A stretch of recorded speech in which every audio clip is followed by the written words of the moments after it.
Hmm. Well, it looks like the camera angle's like the screen isn't wide. The screen's like, that's interesting. I don't know why that is, but it's okay. We'll survive. Yeah. Daniel Rekshan, welcome to Magic Without Fears, Hermetic podcast, as we move around in different cybernetic ways visually before everyone's eyes. Yes, it's great to see you, man. How you been? I've been good. How about you? Yeah, well, it's nice to get back to life here in British Columbia, as you know. Yeah. You were always sort of out in the boonies, as we would say downtown, but I'm jealous. Like, what was COVID like for you, actually being able to see the stars and during the years of lockdown? Oh, I avoided a lot of those issues. It was like the only like it was like driving into grocery stores and going, oh my God, I need to wear my mask. I totally forgot. That was like the impact of COVID so far on my life, because I was like living out in the woods and not engaged in like the urban lifestyle, let's say, anymore. So and I was working online already, so it wasn't a big deal. But it is really good to get back to that sense of a little bit more of a sense of normality. Yeah, good. You've been doing a lot of painting, I noticed. I had until I had babies, and then it's been writing. So I have two babies, or two children, a 2-year-old, a 13-year-old, by the way, and what is he, 8 months now, something like that. So it's been busy. A 13-year-old and an 8-month. Yeah, that's I was 14 when my little half sister was born. So yeah, that was a special. It was. I know. Yeah, that was a really special thing. I remember like someone showed up to my Taekwondo class and like pulled me out of class early. He's like, "You got to go to the hospital," and I was like, "What's going on?" Like, duh. I'm like, "Oh, yeah." Yeah. And very cool, very special. Yeah, it is. Yeah. So our 13-year-old helped with the birth. We did a natural home birth. So actually, I call them. Of course, you did. We did. So we, instead of cutting the cord, we burned the cord, and I go, "All right, Alex, you're initiating the new little one into being a candle mage. You are his sponsor for the rest of his life in candle magic, because you're burning the cord with this candle," and it was like a golden candle or whatever. So they do really have a sweet relationship to see. Yeah, that's amazing. It's not the only thing you've been burning recently from your videos, I noticed. Yes, I burnt my holy table, my ensigns of creation, and the elemental tables or tablets. I still kept a few things, and I said, I'll make the tables again once I have a clear and direct omen. I think the irony is that the burning of the table was the omen for me. So we're moving on and going to do a kind of an accurate representation or more proportional representation of the table and furnitures. Yeah. Well, it's. I was going to say it's very Golden Dawn of you to burn your tools. That's that's why we are missing so much of the GD records and regalia and tools from history, is because of course they burn them, and there's nothing wrong with that, I suppose. I think they shouldn't have burned like the rare documents that were like Mather's only, like the copies of Mather's lessons for the Aethers or the Heptarchia. Maybe don't burn those, because why should you get to be the last people to ever see it? I do get the reasons, but I also think like, come on. Are you that special that these things should end with you? That's how that would be my negative view on it. Yeah. But when you're making new tools, it often makes sense, I think, to burn the old ones. And it felt like a We'll talk about proportion later too. Good. Yeah, it felt like a completion of the story with we talked about the Book of Galactic Light, which brought us together. That was my working of the Aethers, and then I really opened that space to inquire about the connection of magic, Enochian magic, extraterrestrial contact in this world, colonization, and things like that. So I sort of like went on this huge journey, had these experiences, and sort of came to a point of focus and understanding, and said, okay, I'm done with those tools for that working. I want to have another chapter. I'm going to have other questions or other purposes of doing the work. And so what's the next step in that? I You don't said know, that you took the actually. burning of the table as a sign. Yeah, yeah. It's so the angels really want a more of a sense of I don't want to say it as like charlatanism, but they want a dialogue between different layers of authenticity and presentation of this work and that sort of thing. So I was very authentic and open in my inquiry to begin with, and they want a sense of more discernment into how I speak about things and how public I am about my workings and things like that. So in terms of that, they want a sense of almost secrecy around some of the workings. And that in part is to facilitate communications or something like that. But that was one of the omens, particularly relating to some of the streams of Enochian magic associated with colonization and empire expansion through technology. Like that's the John Dee connection with the paradoxical compass kind of advice. That's the, I'm going to get it wrong, the Babylon working with L. Ron Hubbard and Jack Parsons and stuff like that. I want to get into that because I know you probably know more about it than I have. I've skimmed the, okay. So. No, I'm that because that's just more on the more thelemic side, so it interests me, but it's not my area. I'm more just a fan. Well, so like probably, you know, yeah, probably no more than Jack I do. Parsons. So, yeah.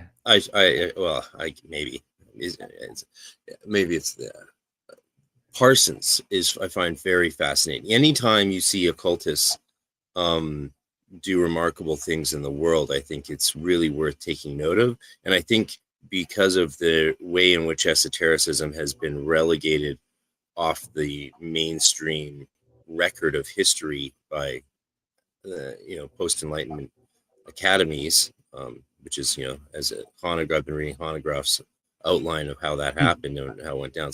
And you can see it, right? Like, it's like, oh, Christians are visualizing things.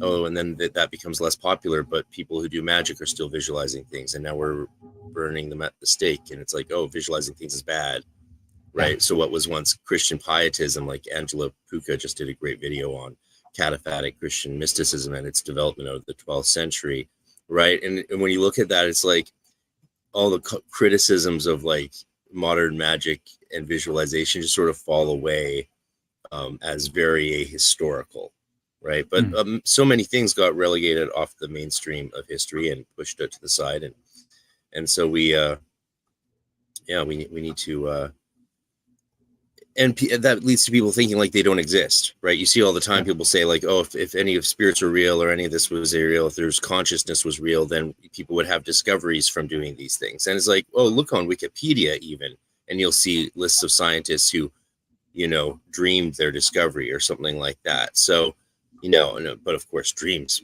that's nothing, that's just your chemicals in your brain, right? So you're the dream expert, you're creator of the Dreamwell app, folks, the creator of the Dreamwell app. If you want to dream well or hear really great stories and all kinds of other things, check out the Dreamwell app. I am a fan. I would say I would be more of a user, except I still like indulge in a tiny bit of weed to help me sleep. I get a lot of pain at night from my psoriasis, and that just eradicates memories of my dreams. It just does, which is like, and what that has done is actually caused me to really make some dietary shifts and pursue trying to figure out how to reduce the psoriasis inflammation and stuff and swelling and bleeding and stuff. So so I do want to get more into my own dreams. I feel like I'm missing out on a major part of life by not being able to engage with them in the same way that I did when I was young. Even then, though, I didn't remember many dreams, and the ones that I did generally all turned out to be prophetic, according to, because I diarized them and was able to look back later and be like, what the? Yep. Yeah. I found out recently, I think since the last time we talked, in one of John Dee's Marginalia, he wrote, prophetic dreams are the secret key of magic. And that was like real, that tickled me. I have the reference somewhere.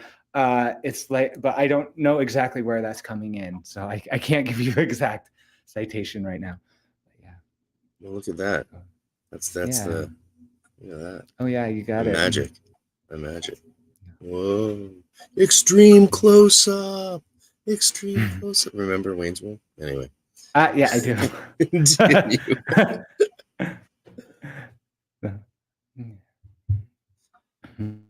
That's amazing quote from Dee. Yeah, he made a lot of really interesting notes, and in his diaries, like even around his kids, you could see he was really a attentive father. And you think of how he was portrayed in movies like Elizabeth, and actually, it's just nice to see him portrayed. We'll take what we can get, and the version of Dee and Elizabeth wasn't awful. He was just a very quietly, like, mild-mannered sage, sort of in his study, almost like he's kept there by the queen to just be there on call. But the reality would have been more that he had his wife there, who was very active, being younger than him. He had kids running around all the time, teenagers, little kids, you name it. Then there's the servants, a dry maid and a wet maid, and the queen never went in his house, but she would probably, because there's too many kids. Yeah. No, it was the nobility thing, I think, or public perception. But yeah, like he was more of a, I see him now these days, having read a lot more about him since lockdowns. I see more as like a Da Vinci, Renaissance man, artist. Like he even wore the same kinds of frocks that you would see those guys wearing, and very active, very physically manufacturing objects all the time, and just a very energetic and outgoing person who is making notes about his daughter playing with the other village boy, and oh, their astrology is pretty good, they would make a good match, and that's doting father stuff, right? Not the image you see portrayed in shows like Elizabeth the Golden Age or the Discovery of Witches, where he's portrayed again as sort of a not knowing as much as you'd expect someone like him to know. But it's a fantasy book, so that's cool. Then Dr. Deborah Harkness is one of the biggest renowned Dee scholars in the world. So yeah, I can't judge the show by the book by the show. Yeah, I haven't seen it, so I don't know. Yeah, but the books are apparently very good, and my mom and sister really like the show, and so I'm always happy to watch Elizabethan stuff, especially if there's Dee in it or Yeah, the dream thing, man. How is the dream world going? The Dreamwell app and D-SETI and all these projects that you're involved in, they all really wrap and fold together, right? They're part of this whole. Yeah, they are. I'm sort of working across multiple different phases, I guess, of consciousness. So in different domains of activity. The Dreamwell app is all about providing really easy courses for people to get into mindfulness, sleep hygiene, and dreaming well. So you do we did this huge update last year since last we spoke, and that really, we're now seeing positive numbers. People are coming back. People are, it's when you have an app, you're like, okay, if we scale this up to 1,000 users coming in, we'll still fail or whatever, just because there's not the conversion rate or the retention in the app. Now we see the numbers and we go, okay, if we scale this up, this will probably be successful, which is a huge moment in terms of the development of an app. And it came about because we simplified a lot of this stuff. We made it really easy for people to engage. So now there's this sort of daily kind of agenda. You sign in, you get a 1 to 2 minute insight. That's basically how do you remember your dreams, or why should you dream journal, or the 6 ways to sleep well, or whatever. And you get a notification through the day to remind you about homework. And that's basically pay attention to your dreams or tell someone about your dreams. And then you have a dream journal experience. So that change in the app really helped bring up the numbers. And now we're seeing responses from when I go on people's podcasts.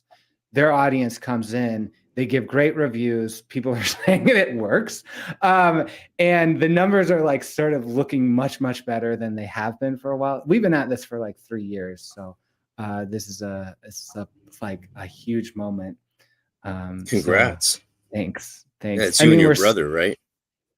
Yeah, we've got 4 people. We've got a full-time developer who's a founder. We've got a mindfulness teacher, and my brother who is a sleep researcher and now is the CEO/designer.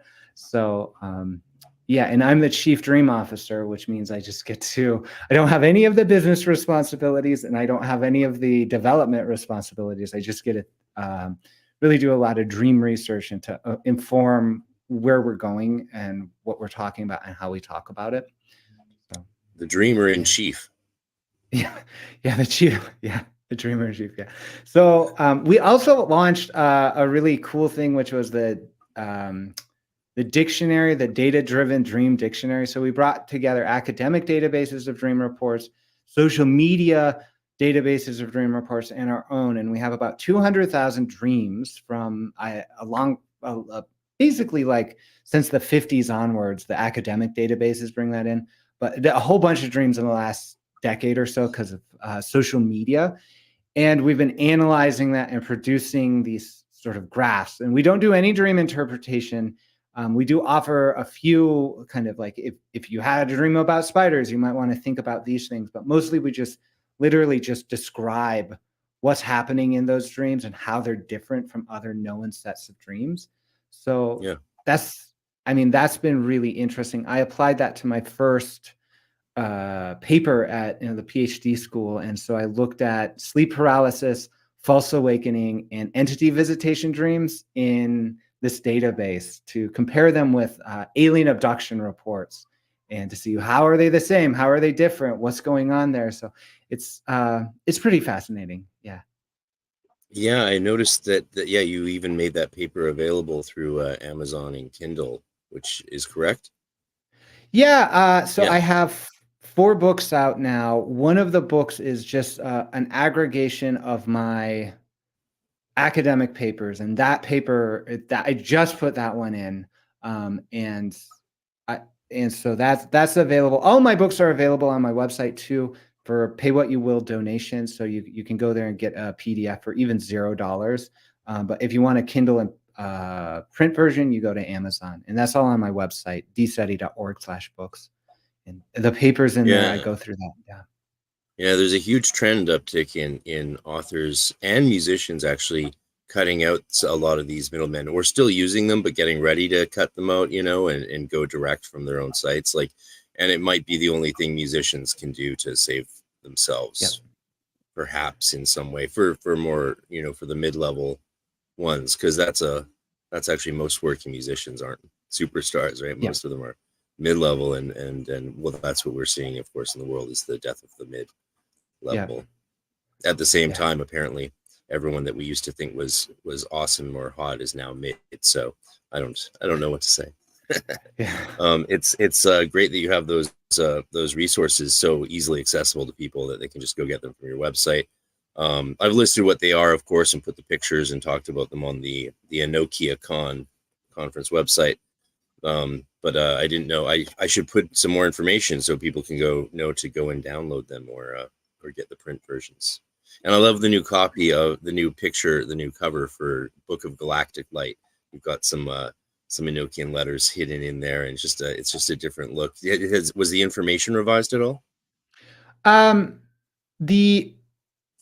I formatted the book differently, so I formatted it along. The information didn't change. I was never really happy with the formatting of some of it. The first bit where I go through the bits of study I did into John Dee and the kind of syllabus of study, I was never really happy with that formatting, so I updated that. I might have updated kind of an intro, but all of the Book of Galactic Light content is more or less the same. So if you have one from before, it'll be more or less the same. It's formatted slightly differently. Because I went to a different font size, right? Or something like that, in a different book size so they can all fit together. I've got them. Got all my books like right here. They're all like the same size now. My wife really helped me with the covers. So that's nice. I have her to thank for that. Yeah. That's great. And so yeah, I'm lucky to have one of the now rare first edition covers. That's right. Yeah, it'll be for sale on Miskatonic for $6.99 very soon. That's like 600. That's a joke about Occult books being expensive. Occult books are expensive. They are. And first editions skyrocket real fast. So it's like, it sucks when you miss out on something. And then you're like, oh, I know I'm gonna have to wait 3 years and pay through the nose to get this. And that's all right. It makes it's more fun than it was when I was young, and it's like all there was sort of, the cheap paperbacks and not much going on in the world of fine binding. So yeah, I'm not complaining about the world of today. So with the Enochian and D-SETI and dream journals, like what do you think is going to be the next step with that? Oh, with the Enochian dream journals, I think my next step is relating to disclosure in general. So ET, NHI, contact, people thinking about crash retrieval narratives and this whole sort of cultural understanding. It has to do with dreams in general as a thing. My thoughts are still sort of open because I've just shut the book on, or like closed the chapter, let's say with the burning of the table, right? And so it's like, what's next? I want to more or less enact my will in this world. Like in many mystics who become magicians or whatever, it's like I want to actually, and I want to do so in a way that's kind and respectful of people and things like that, but really enact my will, because I personally believe that there is some phenomena of encounters, angelic encounters, alien encounters, that is really truly happening in this world, but it's obscured by the deception and of media and other factions in this world. So I really would love to bring forward more of an understanding of kind of democratic or almost universally acceptable or available contact modalities, like people are. So I want to change this societal situation, our cultural understanding of these phenomena, so they're not so esoteric or alien, let's say. And so that's really the next step. I'm not really sure how to do that. But I do believe that there is, this gets kind of wild. So I'm not sure how to best explain this, but in terms of the Book of Galactic Light, right? So I had these sort of scrying visionary experiences, and I contacted many different things out there, and many different things contacted me through the scrying ritual. And I worked with the extraterrestrial contact phenomena. We talked about that a bit. I'm now very kind of deeply experienced in working with other people who have had missing time or abduction scenarios. And hang on a second, you've dropped out, I think. No, there you are. I just wanted to highlight you. Oh, thank you. Yeah. Like, where'd you go? Fancy. It's a brave new world in 2024. Yeah. Look at all, like I can like move space and time with my head by just, doing that. Oh, look at that. There you go. Okay. So good. Sorry, I didn't mean to disrupt your beautiful speech. Yeah. All right. People will, this people will have, this will get used to it. And then it'll be second nature. Yeah. So you were saying, sir. Oh, so I actually think there is a real live contact phenomena happening with us and non-human intelligences, as you will, right? So that people call those aliens, people call them sometimes angels or fairies or spirits or whatever. But I do believe there is a scientifically valid means of exploration here. I do believe something's happening. I think it involves beings that have interacted with us for millennia, that kind of thing. And I do believe there is a new kind of covenant, if you will, between us and those beings, and that this covenant is not necessarily happy with the disclosure narratives being put forward around like UFO disclosures and the flying saucer crafts and the alien abduction narratives. So that, let's say, the new covenant of these non-human intelligences or whatever, they would have me provide some explanation.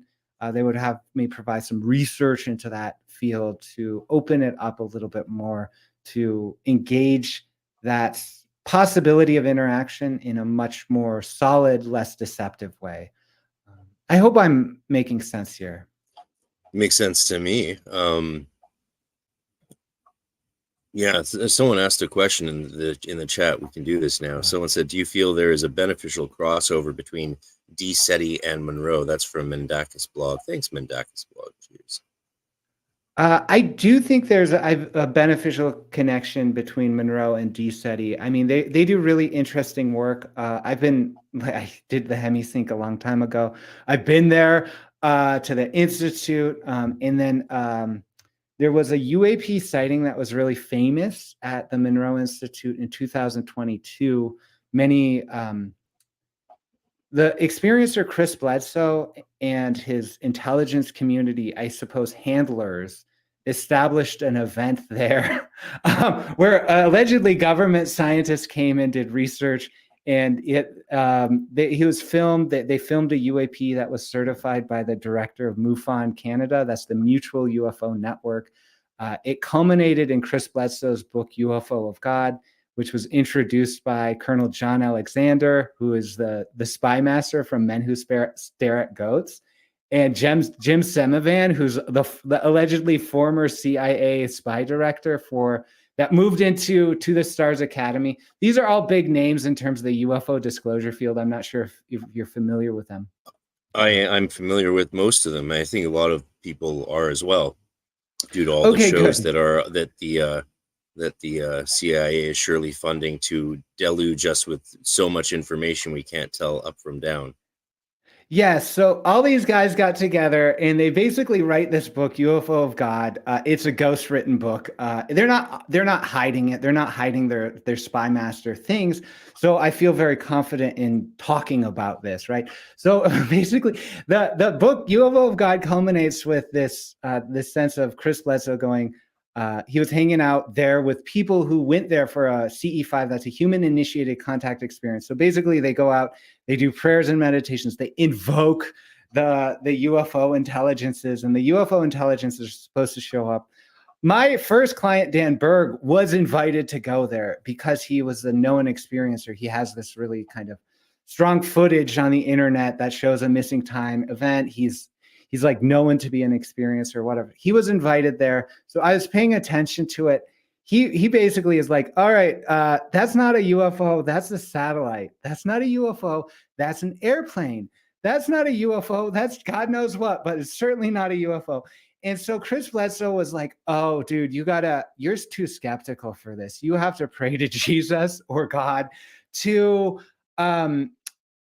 stop being so skeptical, open your mind. And basically they have this sort of interpersonal thing. This was written about in the UFO of God book. It's the culmination. It's now going to be a major movie picture. And this is the culmination. This, I argue, literally is the UFO of God. And so my buddy Dan Berg goes, okay, I just can't win with this guy. I'm just going to say, I'm sorry. You're right. Fine. It's a UFO of God. Whatever. In that moment of apology, they look up and they see this blinking light, which is a geosynchronous satellite, but nobody knows that at the time. And then the director of MUFON Canada says, oh, it definitely is a UFO.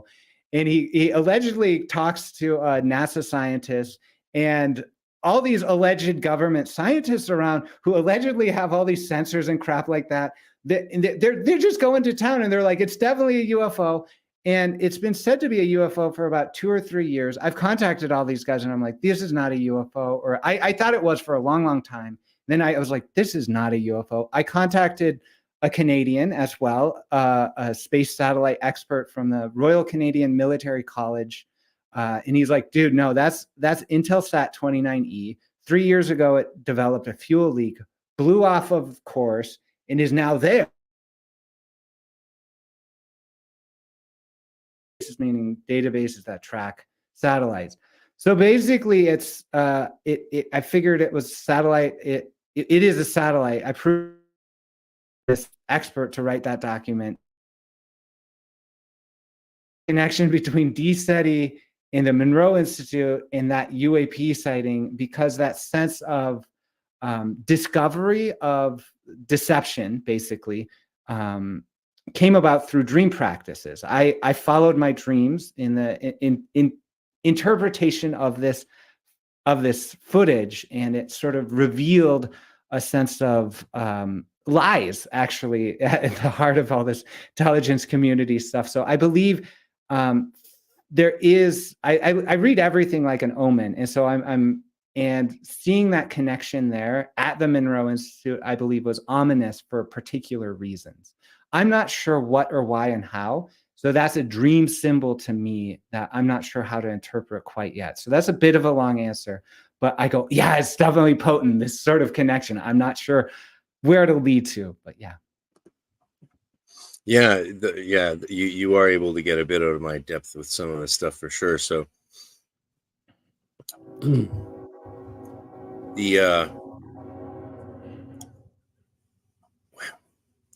where do you think, for people trying to wade their way through the information and obvious disinformation, like, where do people begin these days? Because before the disclosures by the government in the beginning of lockdown, I was one of those people who was like, yeah, these alien stories are great. I, of course, like, who doesn't? I grew up with X-Files. It was filmed here where I live.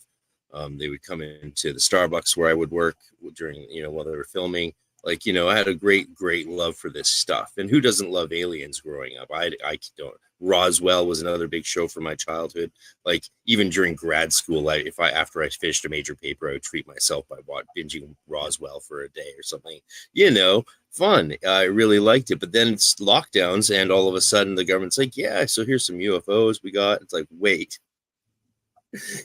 I've been following your lead, trustworthy government, who I've always trusted for my whole life. And now you're telling me that you were lying this whole time? And they're like, well, it was for your own good, just like lockdowns. And it's like, okay, well, I'm an academic researcher with a lot of time on my hands, so let's start digging in one thing at a time. What should I research, folk? And people started giving me things to research. I had nothing else to do, right? We couldn't leave our rooms really in the beginning where I was. And so it's like, I learned a lot. Yeah. A lot of things I didn't want to know, but I still with the alien stuff don't even know really how to think about it, to wade through it, because of so many. Like, there's the woman who was on Joe Rogan and recently on Lex Fridman, whose claim is that the Roswell crash was a Russian device that they put disfigured, disabled kids in, to, as a psyop to scare Americans and stuff like that. And everyone I've seen, when I looked into her, everyone's like, oh, she's a total obvious plant and disinfo and stuff. But it's what we don't have the tools to know that, I feel. Do you? So this is like a really interesting, I mean, there's a ton of disinformation going out, but I think as academic researchers, we have the skills actually to discern what's going on. And that's my argument, actually. And so it ties back to, I believe, John Dee. And I'm seeing this as a sort of, I go, and I'll tell you why, because so in Roswell's hopscotch to it a little bit. Okay. You talked about, so we have to start looking to go, where are these narratives coming from? So you talk about lockdown, right? So the government's telling us UFOs are real. So we track that to, when did they start saying that? And it's actually a 2017 New York Times article written by Cooper, Keene, and Blumenthal. So Leslie Keene and Ralph Blumenthal, those are the two reporters that bring forward the UFO whistleblower, David Grush, who alleged under oath there's crashed craft and UFO alien bodies and stuff like that. Literally, it's interesting because those people have direct ties to the early 1990s abduction research. So Leslie Keene is the former lover and protege of Bud Hopkins, who wrote the book Missing Time. He was one of the main abduction researchers in the 80s and 90s. Ralph Blumenthal apparently has connections to the Mack family. So John Mack, he wrote the book on John Mack. And John Mack was a huge researcher in this field. And you'll see him in documentaries like The Phenomenon. They talk about the Ariel School. John Mack is one of the reasons why this has credential or feels authoritative in our modern culture. So those people, Keene and Blumenthal, have connections to Hopkins and Jacobs. And if you know, in 2017, the article was all about $22 million from the US government to go to Robert Bigelow, who was studying cryptids and UFOs at Skinwalker Ranch.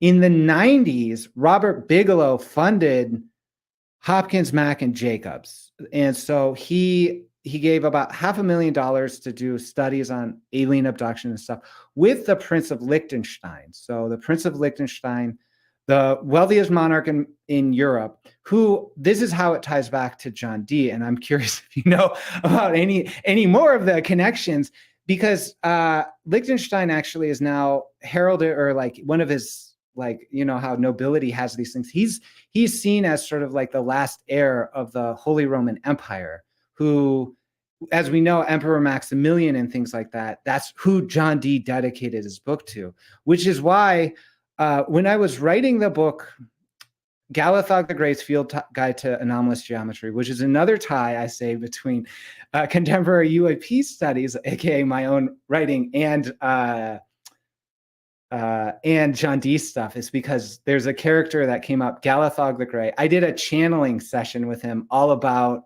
this stuff. He basically was like, dedicate this book to Hans Adam II, Prince of Liechtenstein. And I was like, no way, dude, this is crazy. I won't do that to a named person. I'm just going to do it a satirical thing, riffing on John Dee's dedication of the monists to Maximilian. And then I did the research to find out, oh my God, like it's actually like it's the Prince of Liechtenstein. It's not like that. It's so I had this thing where I didn't know that Prince of Liechtenstein funded the abduction research, but he wanted me to dedicate the book to the Holy Roman Empire or whatever. So it basically like personally confirmed, it's not evidence by any means to anyone else, but for me, I was like, oh my God, this is like, they knew something I didn't know. And I discovered that when I discovered the Prince of Liechtenstein was funding a bunch of the abduction stuff, he was also funding Recollections of Roswell. So he was the guy that funded a lot of the initial testimony coming in the 90s that collected the testimony of the crash retrievals back then. So in terms of actual like who funded what research when, we can really turn back to the late 80s and early 90s as sort of a definitive period with both the crash retrieval and the abduction stuff. And that's kind of set up a cohort of individuals that Bigelow, Hopkins and Keene, like Mack and Blumenthal or whatever, that are sort of, they have their fingers in this pie, let's say. And so those all connections kind of have this sort of, for me, remind me of that sort of connection they have to back then, the Holy Roman Empire, Dee, and all these other things unfolding. The final tie here, actually, this is a little, I'm just going to lay out all the cards on the table, and I want to see if you have any resonances there, is through the work of Danny Sheehan, who is a lawyer, a congressional lawyer, constitutional lawyer. He was the counsel for the Disclosure Project by Steve Greer. He's the legal counsel for Lou Elizondo, who's a big name here, and was the lawyer for John Mack until I believe John Mack fired him for misbehavior. And he puts forward all these notions. He apparently influenced the drafting of the UAP Disclosure Act of 2023. But Sheehan was influenced by this sort of Scientology, I believe, kind of notions around myth of repressed memory. That means like around recovery of memory through hypnosis. And that's relevant because of Hal Puthoff, who's another name in the crash retrieval narratives nowadays. He was a Scientologist who established the Project Stargate, the remote viewing programs that I believe are essential to the understanding of how these narratives unfold, the abduction and the crash retrieval narratives. So Hal Puthoff was a scientist. He developed all these epistemologies for the government to make sense of this. He was a Scientologist. And the reason why I talk about this is because L. Ron Hubbard did the Babylon working with Jack Parsons in the desert in like 1947. And that seemed to be a sort of spiritual kind of foundation for Scientology. So that's another tie to the Enochian workings that I haven't parsed out, but that's another clue or piece of the puzzle. So that's it. Yeah. Yeah, a lot going on there. I don't know which thread to pull at first. Certainly, the Empire issue is interesting. I think were you referencing that, like the lineage stuff really ties into the whole the Rothschild conspiracies and all of that, and which I don't, using conspiracy, I think in the right way there, right? There are like there are there's interests of the powerful that just converge and they don't even need to talk about it, right?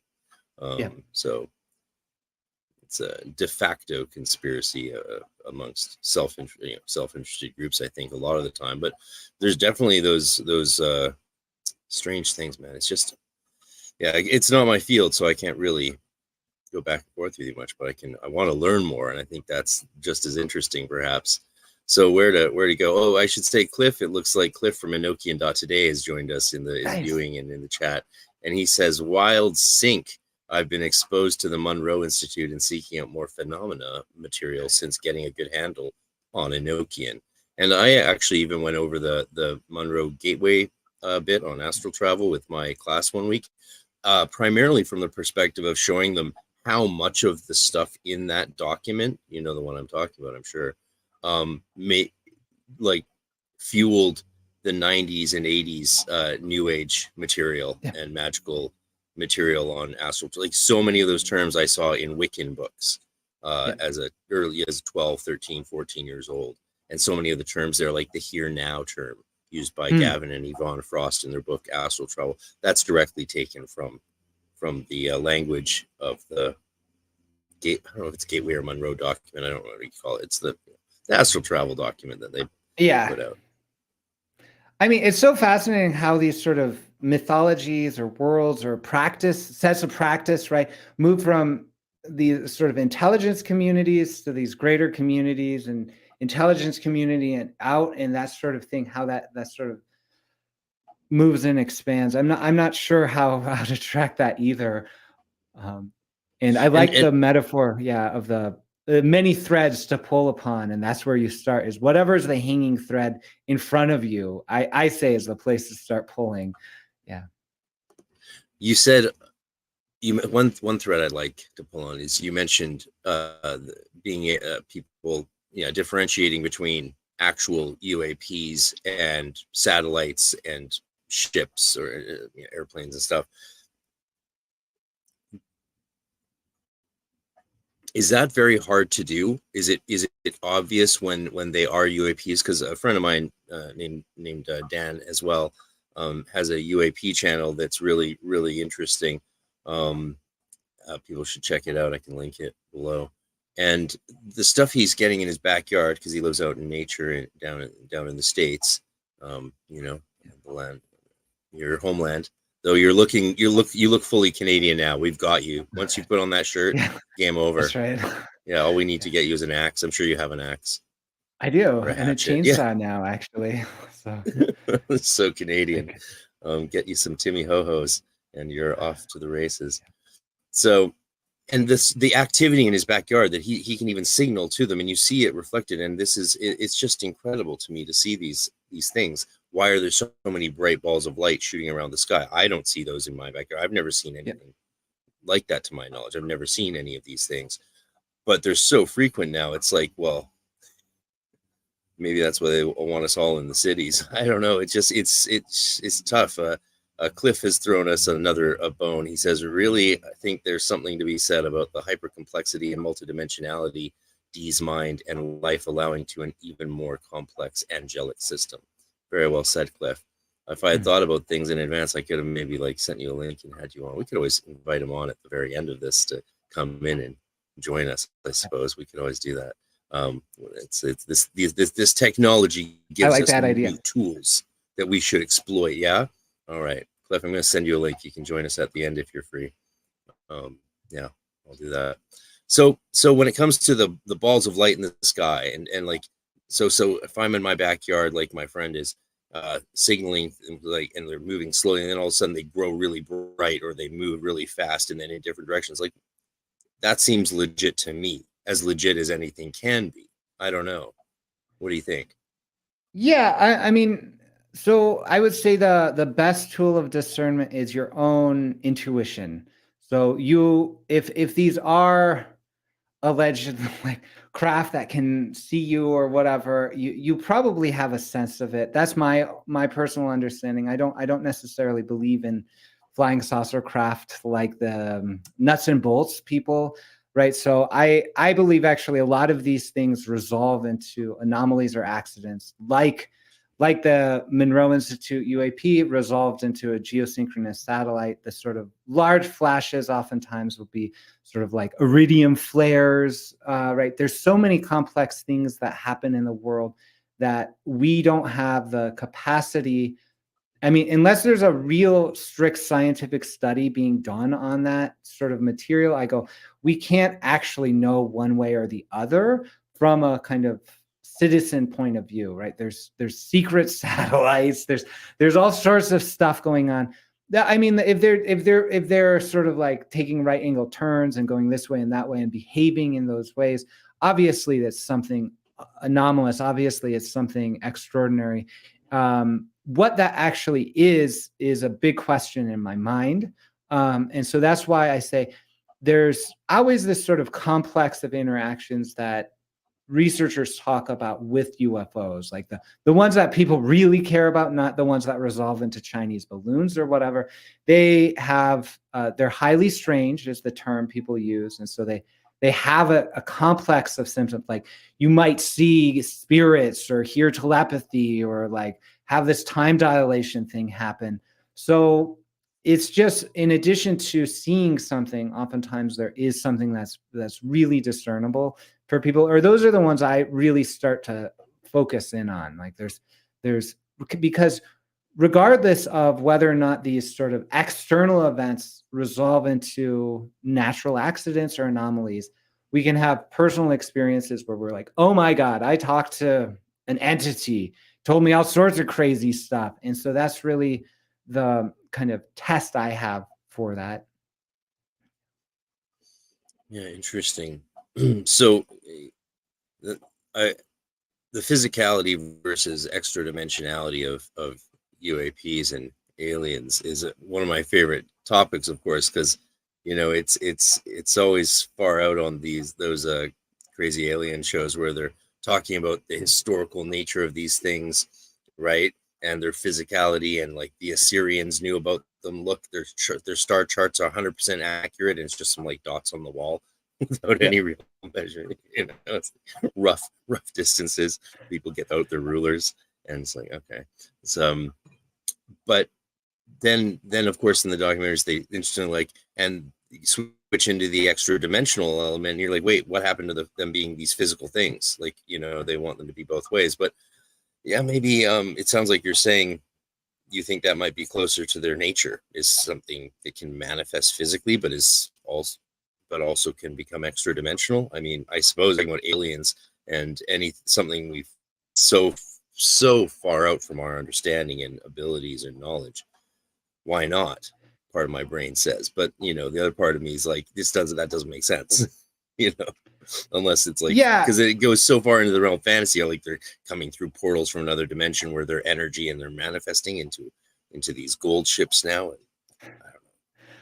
That's where I'm at. I have this adage. I go, you get what you see. Like when I see footage from UAPs, because I spent, I don't know, a year going, okay, so if these things are real and they're flashing lights and they're moving in formations, right? And we see those in footage, that has to be communication. That has to be communication because it's geometric in nature. And that's what my book, Galithog Legray's Field Guide to Anomalous Geometry, is all about.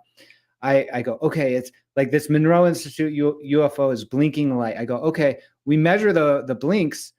We do some geometry on that. If we discern patterns, it's got to be either man-made or communication. And that's where I got to, well, it's definitely man-made because it looks like the same pattern coming off a geosynchronous satellite.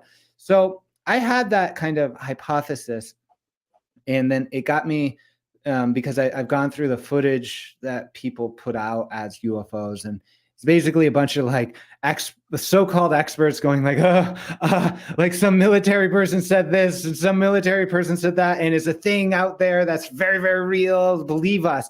And I go like, actually, you get what you see. Whatever that footage is probably what it looks like. You probably have a really good intuition about it. If it looks like a cluster of balloons, it's probably a cluster of balloons. And so that has brought me to an understanding where there does seem to be a manifestation of balls of light. There does seem to be a manifestation of figures of light, that sort of thing. And I go, like the Foo Fighters or whatever. And it made me realize that Foo Fighter thing, the sphere of light that people talk about, isn't maybe hiding any craft. It's not a portal to anywhere. It's just a blob of light that has the capacities to relate to us psychically. So this is like pretty far out, but I go, okay, in this last 2 years, I've gone on this journey. I no longer believe in alien abduction as a hypothesis. I believe in it as a lived experience. And I believe that lived experience is very, very meaningful. Same thing with flying saucers and stuff like that. I believe people when they tell me that they've seen them, but I go, okay, something else is actually happening here. What is it? It's not a portal opening up. It's something else. And the hypothesis I'm turning to is Earthlights by a man named Paul Devereaux, who's like a scholar as well. And basically says there's an indigenous form of life on this planet. It's like ball lightning or something, or plasma beings, and that they have a kind of psychic effect on us.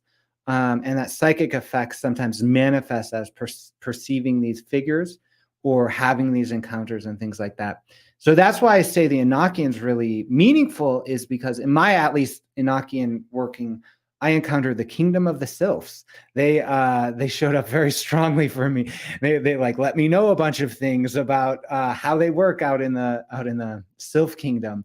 And so that kind of idea is that there's an indigenous coexisting kind of non-human intelligence that lives in blobs of light, that sort of works with our shaman people or our priests or mages to have these real interactions. My hypothesis is they're much better shaman than we are, and much better at it than we are. Like they've advanced that technology just like we've advanced physical stuff. So they can beam in the consciousness of Zeta Reticulans or Arcturians or whatever, and they kind of allow those extraterrestrial entities who live on those planets or whatever to use their bodies, let's say, which are these blobs of light, to have interactions with us in some way, shape, or form. And they have the kind of capacities of magicians or shamans or whatever, mediums, like they do apports or whatever. They do their ectoplasm thing. They do their spooky things that sometimes mediums can do. But that's pretty much what they can do, is sort of what we can do, but they're only that much better. So that's a big answer. I'm not even sure to what question. Yeah. Well, it's an interesting idea, like imagining to think that, when we enter into spiritual realms, say, of the spirit world, whether it's through astral traveling or scrying even perhaps, or, psychedelics like DMT, like how do we appear to them is the question, right? Because we don't know how we look in those states. Really, we have how we imagine we might look, but there's the catch, right? So it's a very fun idea, and the idea of, and the fact that you can be talking about differentiating between what seems to be like a UAP presence versus a satellite, and then next thing you saw, and you're like, oh, and this all makes a lot of sense with Enochian magic. That's why I love you, man. We're so excited to have you be a part of the Enochian conference, the Dee and Kelly thing, and all of that. I'm really excited to have you on board, especially because you're now a BC boy for the last several years. One of our fine ladies gotcha. She gotcha. Yes, she did. So, and she's on board with me doing Enochian. I'm really happy about that. So she's even learning Enochian herself a little bit. So I go, really lucked out there. I mean, like, I really lucked out. So yeah. Yeah, usually that's the kind of thing you got to put in a prenup. Yeah, right. I know. Or marriage spouse or contract. So I told her, I was like, okay, I burnt the holy table today. She's like, oh my God, you did. And then I was like, yeah, they want us to make an icosahedron dome out of wool. And I made this joke. I was like, because she's getting into wool felting, and I was like, the angels just want you to felt all the Enochian letters on the elemental tables, the ensign of creation, the holy table. And she was like, okay, it'll take a while. I was like, oh my God, I'm just joking. Like, we don't need a like needle felt all of those. It's like basically tattooing is that the amount of work it would take. But she was on board with that. So I love her so much, and thank you to the world for bringing her into my life to support it in this way. But yeah. So, beautiful. Yeah. Shout out to the wife. Yeah.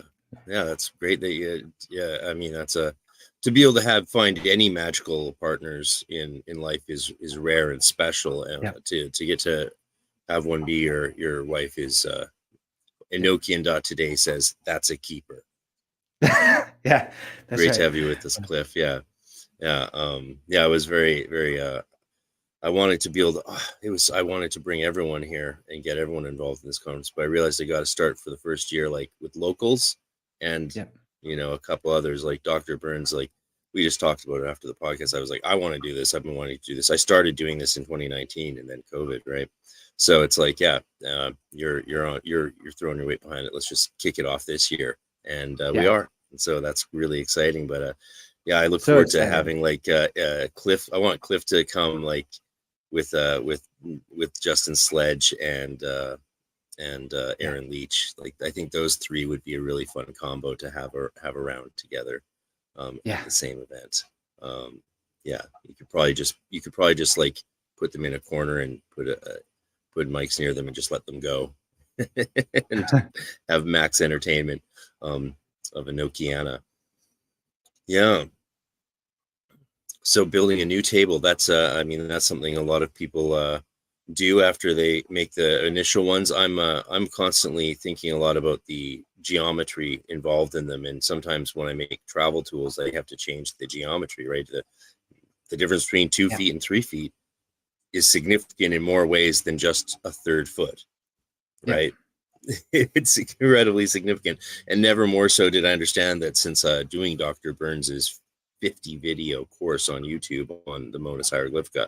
I can't wait to see what conversations you might have with her and the others who are looking at things that way, and or even just see how it affects their thinking, all the geometry in it. Have you gotten to dig much into it at all? I'm like 5 episodes in, and I was just like, oh my God, this is amazing. Thank you so much. So yeah. How intense! I can't believe she's going to be at the conference. Like I was like, oh my God. When you invited me to the conference, I was like, yeah, hell yeah, I'm going to do it. And I didn't realize you invited me to present. I was just like, oh my God, and a real life Enochian conference, we gotta go. And I got my wife to say yes, and it was like, yeah, and it's like, oh, you're inviting me to present. Wonderful. I'm happy to do that too. So it's just I'm so jazzed up about being able to meet these people in person. Well, I think especially in these first 3 years, like we want to have sort of as broad a range. We want to show as broad a range of varieties of approaches to Enochian as is possible, and to Dee and Kelly. Like there's just so many different ways about it, and it appeals to such a diverse group of people. We really want to represent that, I think, as clearly as possible to generate interest and build up, and fingers crossed we can do the 2027 in Prague would be great, because then we could get the European professors like Egil Aspram and Georgi Zhuni and Stephen Skinner, the ones who are over there already, more easily, because European plane fares are insane. And it's just going to take everything we got just to pull it off. So hopefully people sign up. You got till April 4th to get your payment plan option if you want, or otherwise just go to enochiacon.com, people. Yeah, there's the shout out for it. It's exciting. If I hadn't been on this track to do these sort of things as early, as far back as 2019, which is what was the purpose. I did in Prague. That's what I did. The posters were all Arcane Research Society presents these series of lectures that I did there, and that all happened because I was going to Rome to have coffee with Nick Farrell, and he canceled. So I was like, oh, well, I'll just do this instead. And it worked out wonderfully. Yeah, so I'm excited to do things, because if we don't do them, who's going to do them? You can't. I just realized after lockdowns, like, oh my God, we have to hit life hard, because no one else is going to make the things happen in the world that we want to see. We just gotta do it ourselves against all odds. Yeah. That's right. Yeah, I'm grateful for everyone doing Enochian work. I mean, it's such a vast field of trying to figure out what is even going on and not knowing. I mean, I personally, that's my experience. I'm like, I have no idea what's going on. I've read these books some of the books dozens of times, right? Like, and it's like, I'm still just like, what's happening here? And I turn back to like everyone's sort of specific view of it, and I go, okay, there's some perspective here that I can work with. And then but it's people, there's not hundreds of people doing this in a public way that we can really relate to. It's just a handful of people, right? And so it's important. And I mean, I get people who in my practice, my dream work practice, right? They reach out to me because they're interested in Enochian. They go, I'm thinking about doing this. And I'm like, oh, thank God, like, go for it, do it. That's my advice, right? Like, I'm like, go for it. Like, if you're being called to, that means something is so special in the karma, right? Like, if you open these books and you go, this means something to me, that is important. And I would say to anyone listening, if you have that feeling around Enochian, go there now, or sign up now, right? Like, because the angels are talking to you, or there's something about it. And I say in looking at the connection between the intelligence community, Enochian magic, space exploration, empire expansion, and UFO stuff, I go, there's something real. There's a live nerve in that connection, and I'm not sure what that is, but it needs more people who are not psychopaths to be in this field. And that's kind of a message I have to anyone who's interested in Enochian and interested in UAP studies, is like, get into it and look into it and follow your heart and your own personal discernment. What do you think about this question? We got this question. Reality is nothing more than an interpretation of energy within our own head. Light beings of pure energy could be both physical yet not be. Yeah, I think oftentimes about this. I like that a lot. The light beings. I would say the thing in the head. It's like, if our head is that too. Our head is like concretized light or something like that. So it's like, what is the body or head? But in terms of the light beings visiting that can be physical and non-physical, I think that's a very, very great paradox to explore. And when some of the actual UAPs, I really truly believe are what we hope to be UAPs, and that not resolving to anomalies, but something else. This comes from the work of people who do CE5, or human initiated contact, and it comes from my geometric analysis of the light. So I have computer analysis to help me get the pulsation patterns of light, or figure out the formations of these lights. And some of them are very, very geometric and communicative in ways that show me there's no other human pattern for those things. And I've used this system to discern actual human-made patterns here. So I have some faith in it. But the handful of UAP videos, I go, oh, this is really something. Point me to the work of a man named Jimmy Blanchett, who is a human initiated contact practitioner, and he gets geometry from these. And I'm working with him to write a book about this subject. And the reason why I'm writing with him is because we both feel like we're communicating to the same source, the same light beings, if you will, or whatever. They're sending some information to both of us in a similar way. But our antenna, our heads are different. So mine, I go into this really our kind of artistic ruler and compass understanding that's more or less primitive. His perception, he's sort of like a math savant. So he's reducing all of these communication to a sort of cosmogenic understanding of how light fractures in through geometry into these various various manifestations and physicality. So that's the message actually I'm getting. So synchronistically, yes, I agree with that message. So I'm not sure. I'm not sure if that addresses the question fully, but I just yeah. It's you know, through D-SETI, which is your dream search for extraterrestrial life, and this is a database people can put their dreams into, and it cross-references other similar findings in others' dreams, correct? And there's lots of chances for exploration there. I can only imagine the benefits you might be able to put AI to if you decide to, for data analysis or something like that. But has there been any sort of interesting findings from D-SETI since I talked to you last 2 or 3 years ago? Yeah. So D-SETI, just a correction. You've got the idea of the project right, but okay, where the implementation is sort of so Dreamwell holds the database, and you can compare your dreams with that. And Dreamwell helps provides insight regarding these different types of experiences. So I've used Dreamwell in the context of D-SETI to provide information. I'm not doing a lot of like report collection or analysis in D-SETI right now.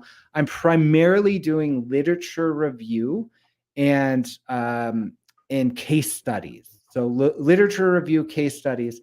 I'm moving into education and dream groups. So if you're interested in doing, and I offer my DreamWork sessions through there.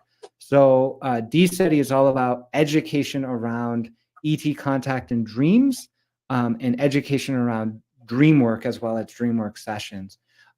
I do have a proposal for a research institute to operationalize this sort of stuff, meaning to use the database in an operationalized way to get insight about the nature of our encounters, let's say. It's sort of built on a couple of ideas like the remote viewing programs and things like that. And I've dedicated that proposal to the Prince of Liechtenstein as well after D. So we'll see how that goes. I've put in the last, I know, right? I'm going to, so I flipped back and forth. I'm going like, I'm going to print out the books. I'm going to print out these 4 books. I'm going to send 4 books to Robert Bigelow, who funded these research, and 4 books to the Prince of Liechtenstein, who really is sort of embarrassed to like have funded the abduction research. But he was outed in 2017 by Jacques Vallée, so I don't feel bad about it. And he hate. There's some reasons why I just have to do it. I was afraid if I sent them the books, they would it would put me on the map of their like intelligence community, sort of like evil cabal thing. I'm not afraid of that anymore, but yeah, that's where I'm headed with it, is to really operationalize this. It will take some money and research and grants and stuff to actually get to the level of rigor that we need to make claims around it. But I think we can really get there because there's really solid peer-reviewed research that can kind of be a foundation for that work in the future. Well, you might be able to get some funding from even the Canadian government, given like we're going to have such an excess of funds with the new taxes that kicked in today. Okay, I haven't been paying attention to those new taxes. Oh, it's depressing. Yeah. Well, okay. If everything costs 20% more when you go to the grocery store next, there you go. Yeah. Carbon taxes kicked in. Apparently, sticks of butter have gone from $10 to $12. So, for a little. Yeah, I know, right? No. So, but maybe that money can be put towards a good use. It can be put towards the search for extraterrestrial life. Or we're certainly we like focusing our resources on anything but the people present who need it. May as well do it something interesting. Yeah, you like how somehow I worked in a little Canadian politics there. Anyway, it's a sad day in Canada, April 1st today, people. Yeah. Anyway, we'll get through it. We'll get through it with the help of our alien and angelic friends. Yeah, so D-SETI is really interesting. People can go check that out and sign up to that. Also, just go to the conference website, and there's a whole page on Dan Rekshan there and all his info and everything. So yeah, what's most exciting for you to be able to present to people at the conference? What are you looking forward? What sort of, without giving away too much of the treats you might have in your pocket to share? What's the general? What are you excited about? I am crafting some physical gifts for people, so just so you know, there'll be little surprises for if we get enough time for the presenters as well as some people in the audience or whatever. So that's a sort of teaser. Let's say they might involve some wool craft and they might involve some Enochian, but we'll see how that goes. It might be. See, so, your academic presentation plan is goodie bags. I love it. Oh, yeah, I know. But yeah, so I will be sort of exploring the, yes, absolutely. No, I'm excited about that because I work with that a lot. I've been sort of working with these things, and I wanted to create a sense of excitement and for the physical experience of being together. So that's in part what I'm doing. In terms of the presentation, yeah, I'll probably dive much more deeply into the relationship of empire expansion and Enochian magic, particularly like in the connections we've talked about. So that's John Dee, his paradoxical compass, his advising of the voyages of discovery, the relationship that perhaps Enochian magic has to that. Again, then looking at the connection between Crowley, Parsons, L. Ron Hubbard in that kind of complex, and then seeing how that relates to contemporary disclosure. So that kind of, I have all the pieces of the puzzle on the table right now, and I hope to have them gel by the time the presentation happens. Otherwise, we'll just be talking. Well, I mean, there's a lot to talk about. There's a lot to talk about there. Galathog is one of them too. So Galathog is the name of an angel from the Sigillum de Ameth. But that was the name of an entity, let's say, that worked with me through my dreams, through the Enochian working. He was present through the Book of Galactic Light. He has put forward really strong feelings around ET disclosure narratives. And so I'll be talking a lot about that voyage as well. I presented on his work to the International Association of the Study of Dreams conference last year. So that's the academic dream studies experience. I presented a bit about that relationship I had with Galathog, which was kind of nerve-wracking to present to academics and professionals around my sort of extraterrestrial D-SETI hypotheses and my interactions with Galathog, actually. And they have a great experience where they have a dream ball where everyone dresses up like a character from their dreams and talks from that perspective. So I dressed up as this character.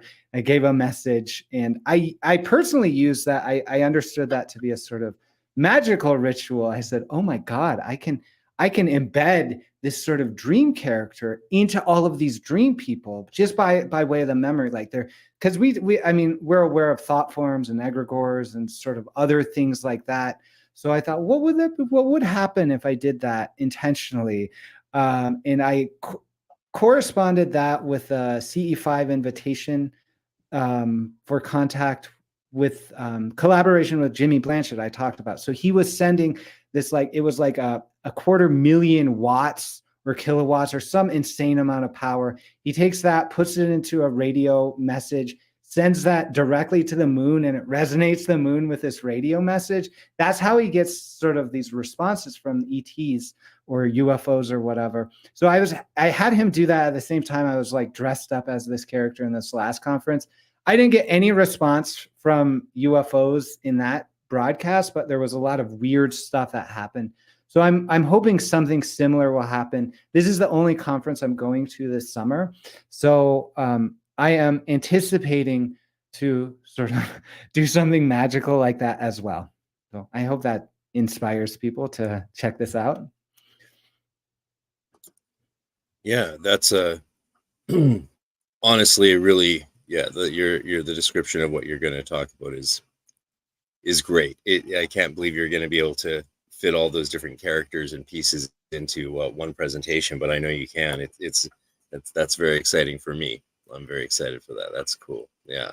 And I can only imagine the in-between chats that are going to happen between different people, round tables for sure.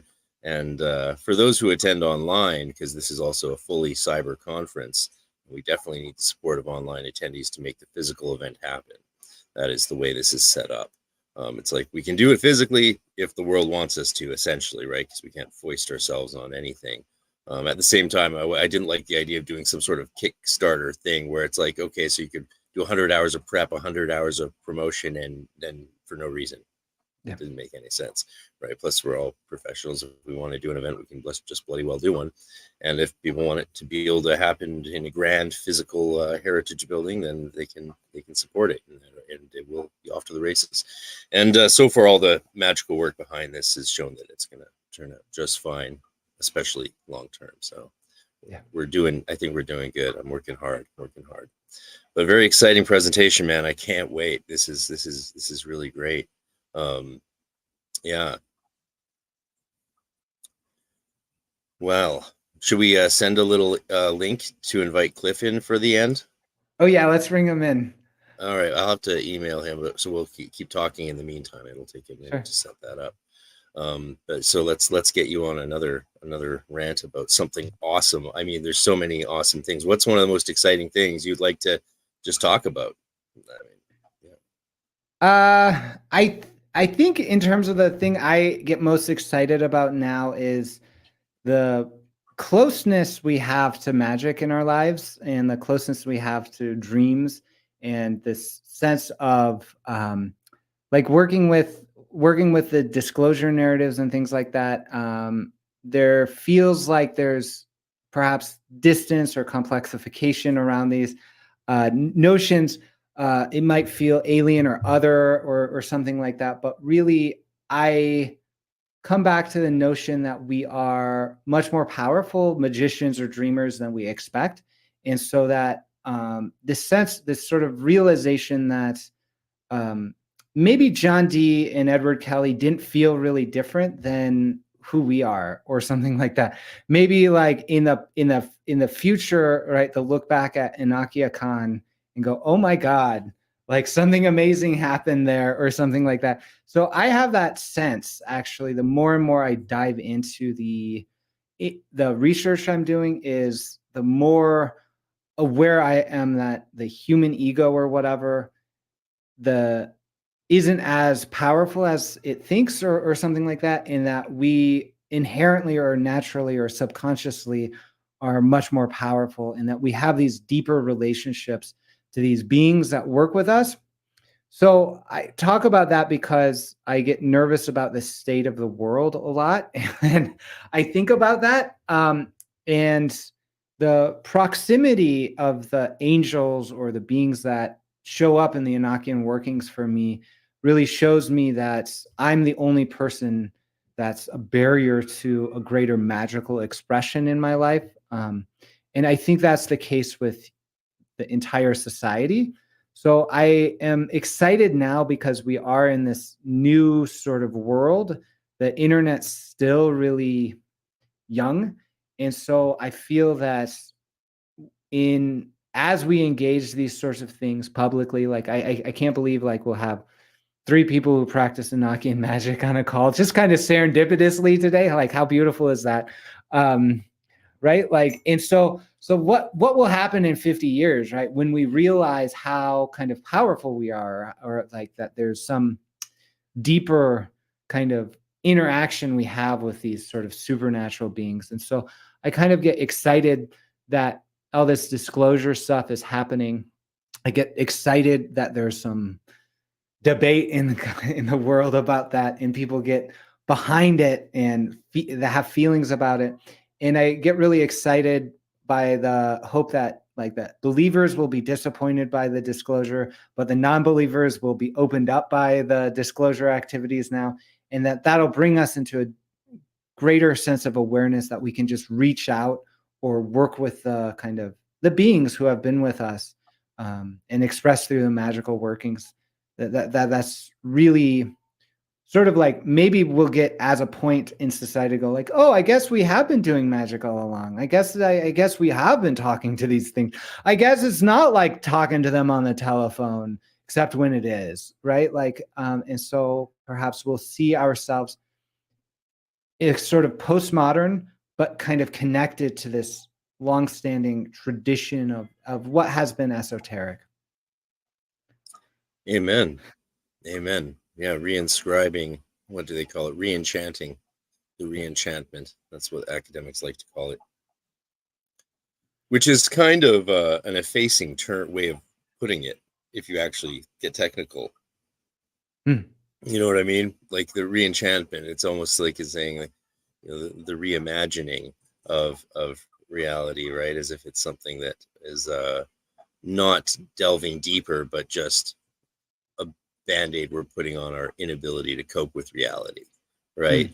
But that's not what's going on, right? We're not all of a sudden pretending we see lights in the sky because our everyday lives are too hard. We've always been seeing lights in the sky. That seems for sure. I mean, it does seem like even ancient people saw similar things. Whether, yeah, and whether these are spirits and angels and demons that are actually they have a crossover with what we used to call aliens or extra dimensional beings. That to me is one of the most interesting things. And yeah, like, we don't know what's going on, but definitely people like me who didn't really think aliens were here at all. Now it's like, well, something's definitely going on. So I want to keep learning more. And it's very hard to wade through the information you see on the internet. Robert Bigelow interests me. He's fascinating. But one thing, for example, about him, like I've seen a couple interviews with him just on documentaries, but also I did watch the full interview he did on Rogan. That was one of the presenters. I was like, oh yeah, I want to see someone dig into what this guy is saying, which Rogan did. He really challenged him on a ton of stuff. Like when he mentioned, you know, telekinesis and stuff like that. Everyone was like, get out of here, right? And so he showed him this video, this old black and white video of this woman moving nails in a jar or something like that, but the table was shaking or something like that. And I remember thinking, my thought was like, okay, Robert, Mr. Bigelow, like, if you know, why is there not better, more recent footage done in a controlled environment or anything like that? You know, well, if you're saying that this thing is real and then you're pointing to some old black and white footage or some old sketchy footage, to me that's totes sus, as the kids say, right? So what's your take on Bigelow? Oh my God, I have been on a roller coaster with Bigelow because no, just not literally. That would be too awesome. You've been on a roller coaster with I know. You and him side by side. I'm gonna get AI to make that the screen caption for this. You and Bigelow going down a roller coaster. I'll do it. No, so okay, so I don't know how. That's how bad I am at this stuff. I don't know how to use AI yet. It's using me. Yeah, I know. Same here. Bigelow. So Bigelow is essential to alien abduction narratives and contemporary UAP crash retrievals. I say everything we see in the media derives from his work in some way, shape, or form. It's like you talk about magical practices. It goes back to Dee, right? A lot of the time, like modern stuff, and you're like, what is going on here? Why is it going back to Robert Bigelow? And I say that because in the 2017 New York Times article, that's the only substantial bit of research we have that says there was a UFO program. I think everything else is sort of echo chamber telephone tag about the ATIP program that put $22 million to study paranormal stuff. And so I say everything from that moment on was informed by Bigelow's work. I don't think David Grush has any other witnesses except those that directly related to the Bigelow work. There's nothing else, no other claims I've seen. And even the feelings and the connections all sort of derive from that activity. And then when we go back to the early 1990s, he funded the alien abduction research. The reason why we have X-Files, the reason why we have all of this stuff is because there was abduction before. In 1957, by the way, was the first reported alien abduction in Prince George, talking about an abduction in a foreign place. But Prince George, BC, has the first newspaper that reported abduction. It's not the Hills case. Wow. It's British Columbia. Just so you know. We beat Betty Hill. Everything. We beat them. So BC there was wins. The West is the best. The abduction didn't happen in Prince George. It was the first newspaper that ran the report. It happened of someone who lived, I guess, in BC and like went down to somewhere and had an abduction experience and then shared that story. Wow. But so Prince George, they don't get many props. These, I know, right? For those listening, that's a very, very northern British Columbian city that we joke about a lot. But you know, I mean, I don't even know why we joke about it a lot. It's just because it's way up north. You know, you get tired of making fun of Calgary, so you start going on your own cities that are farthest from you. Yeah. So it basically Bigelow funded the research that brought it from like science fiction, spooky stories, pulp fiction into science. So he was the person that helped bridge abduction fascination into actual science through what I argue is a pseudoscientific document in 1992, which is fascinating. It's called the Unusual Personal Experiences Booklet. He sent it to 100,000 mental health practitioners and used it as a basis for multiple years to engage conferences with mental health practitioners, some of which are like, I mean, it's just like modern researchers like Linda Moulton Howe first got connected through these conferences. So Bigelow talked about this on the Rogan Experience, right? He's talked about these are the conferences and lectures that he would do with mental health practitioners, where at the end of which he said they didn't have any questions about abduction. They thought it was real. So he funded that research, and that booklet in 1992 was sent to 100,000 mental health practitioners. And the booklet's nuts. It feels like an MK Ultra social engineering document. It's got weird code words. It's got weird appropriations of actual, it basically, they paid the Roper organization, which is a public opinion polling center, a bunch of money to run this really robust poll. But then they take that and they make it a nucleus of this sort of Russian nesting doll of weird literature that's like pseudo scientific, where it's like there's the poll that's not about abduction, it's not about anything except for like sleep paralysis and entity visitation in dreams and a couple other questions. Then they surround that with commentary by Hopkins, Jacobs, and Westrom, who are abduction researchers. They're like, aliens are going to take you and your babies and steal your sperms and eggs. And then they sandwich that with John Mack's commentary, who's the head of Harvard psychiatry and an MD. And at the end of it, they've got John Carpenter's commentary, which is an interesting name in and of itself, but he's a licensed clinical social worker or whatever. So these two guys are like, this is definitely clinical science. And then it's sandwiched by Bigelow's commentary being like, between naps, I decided to fund this with the wealthiest monarch in Europe, this work or whatever. He's like, I went to a conference and between naps came up with this idea. And he's like, by the way, we're sending this to 100,000 mental health practitioners. And it basically says to me that he basically says, hey, if you have these symptoms, which are, do you dream of UFOs? Have you seen a presence in your room? Have you felt like you were flying? Have you seen a ball of light? Then you're an abductee. And the reason why I say it creeps me out is they had this phrase that the question was, have you ever heard the word trondant and known it has a secret meaning for you? They say that's a positivity response bias question. So if you say yes to that because it's a made up word, they'll throw out your response. But like I have been deep in psychological studies and I've never heard of a positivity response bias like that. It's just nuts to have that in there. And then the final little bit was the Roper organization says, hey, so we looked through demographic comparisons. We've got this database on all these different demographics of Americans. Who is most similar to abductees? Well, let me tell you, influential Americans. They're trendsetters. They make more money and people like them better. And so it's just like, it's like nuts as a clinical definition and therapy recommendation. But Bigelow really, truly crafted that document. It has his fingerprint right on it. And there's other literary reasons why.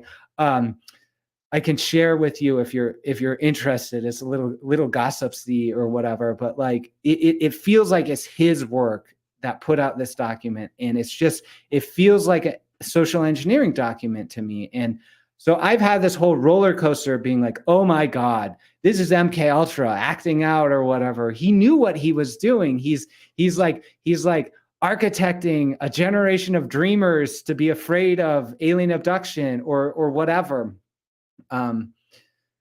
But now I actually think, no, he's not. He is just very interested in paranormal stuff. And he's like an entrepreneur and just sort of like, he's like maybe almost mad scientist level. But so that's kind of where I'm at with it. I've gone on this journey and I get jazzed up talking about it because it's so wild. But he does sound like someone who knows obviously more than most of us about what's going on, but he still sounds like someone who wants to know more and just is curious and happens to have made themselves into a billionaire. So why not, right? If not you, who? Can you imagine the things we would get up to with a fraction of that money, brother? I know. Oh boy. I know. That's right. We wouldn't be buying Lambos and jets. We'd be doing some far out stuff. Well, so here's the thing. I sent Cliff a link to join us to both his emails. He's not on Facebook, so hopefully he gets it. If not, then we'll do it. We'll do this again anytime. Yeah. I'll tell you a little secret about the burning of the table or whatever too. So, because we're on the magical podcast, I'm happy to talk about this secret. The angels were like, so I got so freaked out by Bigelow and stuff, and because he's worked with Hal Puthoff and things like that, and he has a Scientology connection, and I was like, oh, they're engineering people's dreams. I'm so scared of this. So the angels were basically like, burn the table, sever the connections, make that obvious, so you're no longer there. But also, they had me do a dream interpretation. I had a dream with Hal Puthoff, who's huge in the field, and basically I did a third aether call to go, and that's the only aether where I get to ask questions. So I was like, "What's the deal with this dream?" And they were basically like, they explained to me what this situation was, and they were like the Enochian language has a spiritual authority. It has, even though you're basically, they're like, I don't know right way to say it for me. The angels are basically like, even though you're a dummy and you don't know what you're doing, you actually did it. You actually worked with the Enochian enough that there's a sense of authority, a spiritual authority here. And there's only a handful of people in the world that are doing this. And they basically said, like, use your spiritual authority to call out Hal Puthoff and this whole notion, and to say we're not happy with them or whatever. And so I was like, okay, I will. And they're like, burn your table so it's really obvious. And we want you to, if you work with these people, like they're like, you might end up working with these people. Like, oh my God, like that would be, I'm like fascinated with them. We'll see it. We'll see what happens, to be honest. But the angels were like, have them dignify your practice, burn your table so that these people, they didn't use those kind words regarding what's happening. The angels didn't use those kind words about Bigelow and Hal Puthoff or whatever, so that those people will dignify your temple. And they basically were like if you ever do Enochian magic for this situation or in a public way again, it has to be through a dignified set of furnitures, which is basically like golden or what, I don't know what. They basically are like, take some of that like Bigelow money or whatever. If anyone's interested in the Enochian magic, which I think actually they are, because that's what it tells me in terms of looking through the literature. And the angels were saying, this is going to be proof. This is going to be proof this is working. They will dignify your temple. You will be dignified through this work. And that dignity will be of benefit to humanity. And they were like, and so it's just like, I don't know what to make of that necessarily, because it's and we'll see how that goes. I mean, I'll present on my journey. I'm sending Bigelow my books and stuff like that, and the Prince of Liechtenstein. And so there's a public request for about $700,000 to do D-SETI work, but there's also a secret private request from the angels for a dignification of my Enochian temple, which I mean, I don't know. I mean, like golds and linens or whatever would likely help with that sort of connection. I mean, I think Robert Bigelow should fund the dignity of Enochian holy tables of practice and other magical tools. He should start a fund for it right away. Yes, dear sir, get going on that. And I love that this is how it's done. You reach out, you're reaching out, and you're you're coming at things as from a multi-pronged approach, which I think is very increasingly interesting to people who might have been in the past more confined by their own sense of territory, right? And there's more extraterritorialism going on, more interdisciplinary approaches becoming popular, especially as we see all the gaps, I think, in the sciences that occur and have occurred, especially in the last 100 years, from their partitions and not communicating with each other, right? Yep. So many problems have occurred. I've looked into it here and there over time and looked at and listened, because I like listening to academics, and wow, it's like, oh, so this continued to be done because you weren't talking to anyone in chemistry? Okay, that's horrible, you know? So yeah, this building bridges and communicating across lines is fine. And even for academics who are not, who are completely, reductionist materialists, hopefully they wouldn't feel, if they ever want to come to the conference too, they can, and they could just treat us all as primary source material, right? Yeah. Well, I'm super excited about the role of scholars of religion in the UFO field too. Like they're showing up and they're being like, guys, this is like a religion, and all the scientifically minded people are like, oh, okay, we get this now, or whatever. I think we're sort of in that revelation. Yeah, and that's Diana Pasolka and Jeffrey Kripal are doing great work around that. And there's a handbook of UFO religions now put out by an academic press that's like awesome. So yeah, I've heard of that. Yeah. And I was hoping you would say something that would let me bring up the Raelians. Oh, good. Yeah. Because they have a base here on Vancouver Island. My favorite conspiracy that I heard during lockdowns was that because of the Raelians on Vancouver Island, that's why Prince Harry went with Meghan Markle to Vancouver Island and to decompress from the trauma they were put through by his family, which is just horrifying to imagine that the Mountbatten line would have any racists in it. I mean, it's unimaginable. But that's the complaint. And they fled to Vancouver Island to clone Meghan Markle with the Raelians so that she would be more compliant. That conspiracy doesn't really hold much weight, given like they didn't go back to the royal family with the compliant cloned Meghan Markle. But boy, was that fun to watch unfold online when you're locked down and not allowed to work for a living for some reason. So the Raelians, I watched the old documentary and I watched the new one that just came out on Netflix. Cool. And they're still going. The guy's still alive, still telling the same story. What's your thoughts? What's your take on it?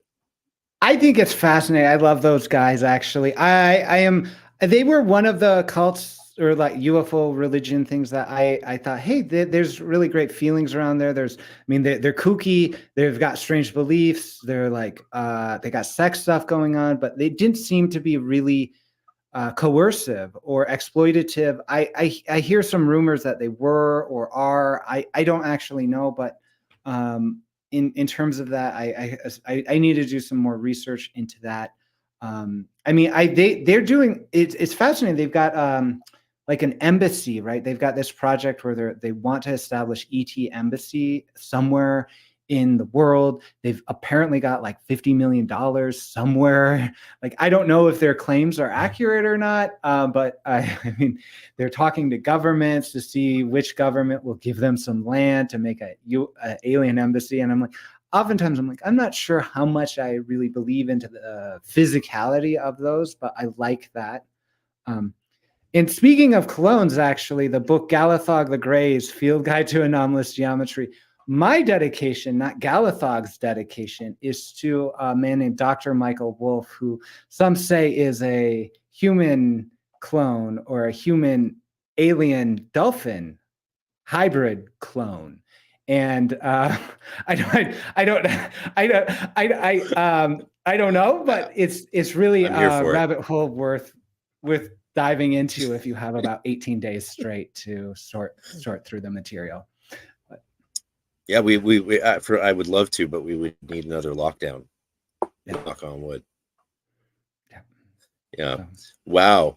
So yeah, I mean, the documentary documentary was definitely pretty damning about their techniques for breaking down people's inhibitions right away, and that's always a big red flag, as most of us know these days, and people should be aware of. People like, oh, you're just facing resistance, you need to get over it and do that. It's like, yeah, that's a red flag, right? Yeah. So I mean, but yeah, it was I had no idea it would be as interesting as it was. The Ray aliens, they are very, very interesting, an interesting cult or religion. There's not much difference, of course. They're definitely a cult while he's alive, but when he's dead, it's a religion. If you go with Joe Rogan's own joke, right? Like, he's like, a cult is a group of people who follow a guy. A religion, that guy's dead. But there's the most interesting comment I heard in that documentary on Netflix was a Jewish professor of religion, I think at Stanford or Berkeley, and he was asked by the interviewer, maybe this was a previous documentary, actually, believe it or not, there's a couple, and he was asked by the interviewer, what's your thoughts on these cults or religions, and are you worried about how large they can grow, and how vocal they are? And he said, maybe I would just like them to be more vocal. And you can see the interview was taken aback, but this is a very old, this guy looks old, so he's an old professor of religion. And his take was just that he wished that they would be more vocal. It's like, if you're going to have these interesting beliefs, these strange takes on things, let us know. Yeah, let us know, because why not? Why not? And I thought he didn't say much more on it than that. Like a wizened professor would be, a little, let you do some thinking for yourself, right? He knows to do that as a veteran teacher. And I thought that was just such an interesting little powerful punch to pack, that like, maybe these tiny weird groups of strange beliefs should just be more vocal. And maybe we should all just be more vocal, because we got this one life to live, probably, maybe. And yeah. Oh, I would love that if we were all more vocal about our personal experiences and dreams and stuff like that, because I think what's happening now oftentimes is people are not necessarily standing in their own power about telling their stories. They are looking to see what's happening out there in the world. They go like, I had this really inexplicable experience, and it's involved a light in the sky and a visitation at night. And it's like, they look to see what's out there and they go, oh, that's definitely an angel, a light in the sky, a visitation at night, that's an angel. Or if you go, hey, that's an alien. And then there's sort of, we're starting to see the kind of same phenomena clumped up into these different concepts. But if people were like, no, this is definitely my experience, this is what happened, and that's much more a pure transmission as to what's going on. And I think if we were more vocal around that, we would pay attention to less of the BS that's going around the media regarding these experiences. And we would really understand that perhaps these types of interactions with spirit realm, however they come to us, are somewhat less clear cut than we've been led to believe. And I think that would do us really good to have a little bit of chaos and messiness and ambiguity in our experiences, and be okay with us speaking about it. I think a lot of that has to do with and relies on an increasing ability of people to recognize that you can be an academic or a scholarly minded person who values critical thinking and still have religious or spiritual beliefs, right? This goes again to the bigotry of the academy, as Justin Sledge calls it frequently on his live streams, right? There's this tremendous vitriol and bigotry against and religious prejudice against people like us who, whose beliefs are just not as popular as turning a wafer into the body and blood of Christ, right? Yeah. So, yeah, I think there's more of a general understanding that, people have strange beliefs and have their own personal beliefs, and that doesn't turn us into intellectual cripples who can't then look at things scientifically. And it's a shame, especially in occultism, where so much emphasis has been put from the beginning on documentation, right? Even going back to the 1st and 2nd and 3rd century PGM, the Greek magical papyri, you see a little letter T next to some spells and not next to others. And that's apparently because it means they were tested. This one was tested. It works. Like they were thinking that way almost 2,000 years ago. And well, clearly that's a sign they were thinking about that like that even before then. Like there's a good question for maybe an academic. When did the idea of testing spiritual or religious or magical or, you know, supernatural effects come into human consciousness and practice? Like it must predate the PGM if it's in the PGM, but yeah, when did that become a thing? Okay, yeah, you had this experience and you think this is possible. Can you test it? Yeah, oh, you tested it. Can I do it? Oh, yeah, it works for me too. Very, very interesting. Yeah. I came across go on. No, it's just very interesting. Yeah, more openness is happening. Well, you know, some people would say too much openness is happening, and we've fully stepped into the world of utter relativism. And yeah, that's happening too. That's there's the good and the bad side of that sword, and one is utter relativism, and which leads to meaninglessness, right? As G.K. Chesterton said, you know, someone who does not believe in something does not believe in nothing, but believes in anything. Yeah, powerful quote from Chesterton. Yeah. So we have this openness to possibilities, and it's very exciting. I don't think Cliff will be joining us. I don't think he got my email, and I don't know a faster way to reach him. So, but we'll have to have him. Let's have him back very soon, and let's have both of you guys together. Yeah. And be doing much more of this. I should have accessed this technology a while ago, but I think my old computer couldn't handle it. Okay, cool. So it's really cool to have it now and to learn. I accidentally changed the settings so that we're profile. Sorry, folks. I'm learning. But yeah, it's very cool. Yeah. I'm sure we'll be able to have Enochian practitioners talking a lot more frequently now. I think that would be great. Yeah. I mean, it's so interesting. We haven't even really talked that much about personal practice or discoveries. Well, I'm excited to share my discoveries. I mean, after almost 30 years of Enochian being the most fundamental magic, like even when I was not doing so much GD stuff in my musical years, and I was still doing GD stuff, just not the more formulaic ZDoc stuff. I was just relying on the solid techniques that allowed me to be who I am.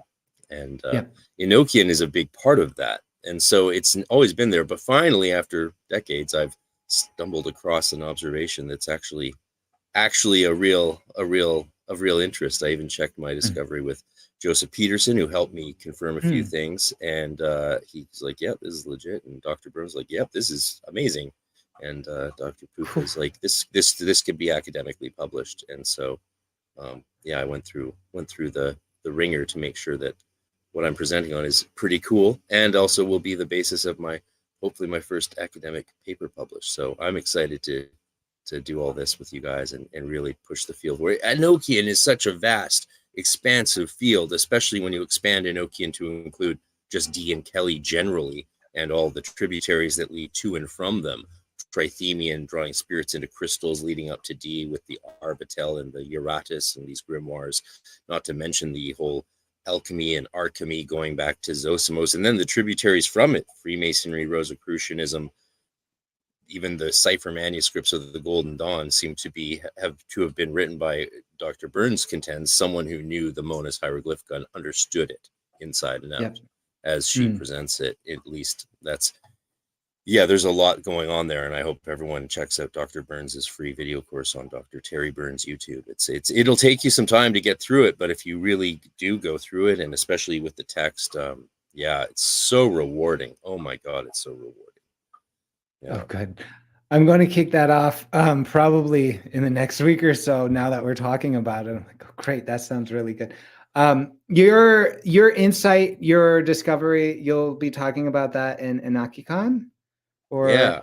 Yeah, I'll present it because we're doing it as a private group so that we have access to venues like renting heritage buildings in beautiful places and once we go to Europe, I'm sure, yeah, you can get access to things as a private group that you just can't publicly. Plus, it bypasses all the, Christian fundamentalists or cancel culture people who might want to use Canada's very restrictive speech laws against us, and prevent us from speaking, or like, you can call the cops on someone for doing a microaggression, right? We don't want that kind of nonsense in our work or in our communities. We don't want those kind of people around, because it's just nonsense. And so, as a private group, presenting papers there can then be, papers can be presented in a developmental stage prior to submission for academic publishing or being put in a book or anything like that. So, yeah, I'm excited. Lots of work to do, especially with framing and contextualizing. That's where a lot of the heavy lifting actually comes in. Is like, okay, what's the history of the ideas related to this, going back as far as we can and going forward as far as we can, and that data is something that I have to still put together, but you have to have your stuff contextualized first before you can do that. So lots of work to do still, and I won't be worrying about my own presentation for this month, because we've got just till the end of April to lock down 50 attendees. So please sign up to attend EnochiaCon online or in person. It's happening on John Dee's birthday weekend of July 13th, 12th to 14th, all inclusive, and it's going to be so much fun. Between the live streamed lectures on Zoom that people on the cyber attendees get to see, I also will make sure we have at least one person in between lectures who's live streaming, right? Or we'll just set up a live stream station and people can just sit down and interview each other or talk or goof off or whatever they want to do, so that the attendees can have some of that liminal space represented, at least in spirit or in a minor form, because we all know all the best stuff happens in between things. Though the presentations are going to be off the charts. I know that for sure. I've talked to everyone involved, of course. And I mean, it's one of those things, it's an invitation for all of us as presenters to pull no punches, right? And deliver all the goods. That's what events like this, I think, are ideally the place to do, right? Because you're in a safe space where comments and feedback are going to be constructive or either constructive or inappropriate. So, help us, we'll all grow together and make cool things happen. Canada is just so hard to get things going here. You know yourself. Yeah, it's a hard place to make events happen, especially with the cost of living for people these days. A lot of people don't even go out much anymore. And that's just because of working so hard to survive. But it's such a beautiful place to visit. Like, if you haven't seen, before you ever saw Vancouver, what were you expecting, and what was the experience when you actually saw what Vancouver is like? Well, I've only seen beauty-wise and Vancouver from like 30 years ago or something. Or no, wait, really? I'm 40. 20 years ago I drove through. No, I haven't. So you've never gone to see the city? I've never gone to this. Well, I mean, yeah, when I was 20 something, I went on a road trip with my brother through there, and like looked for the coffee shops or whatever they were. Yeah.